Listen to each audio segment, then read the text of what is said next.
mas marami siyang fans dito guys. So, sa Thailand guys. Kasi, nung bumisita siya guys, nung pumunta siya sa Thailand guys, marami siyang mga fans. Yun lang kung mananalo talaga si Atiza Manalo.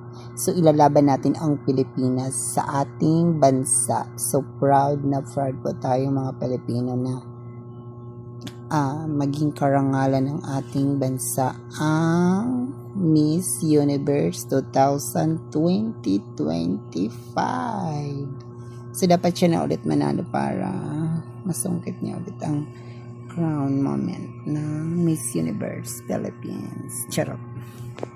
Actually guys, dito sa sa mga photos niya is okay naman yung niya, kaya lang ang dapat maganda yung damit mo kapag nagsali ka sa mga pageant, mga tawag dito, mga gown mo, dapat maganda yung gown mo, maganda yung aura ganun. Pero pag pangit yung aura mo dito guys, parang hindi na maayos ang tapos sa judges, kasi tinitingnan ng judges kung ano yung kasuotan mo. Like beautiful or something that charot. Ganon. So, dapat maganda yung damit or maganda yung kasuotan mo na ibabagay sa pag-rampage mo.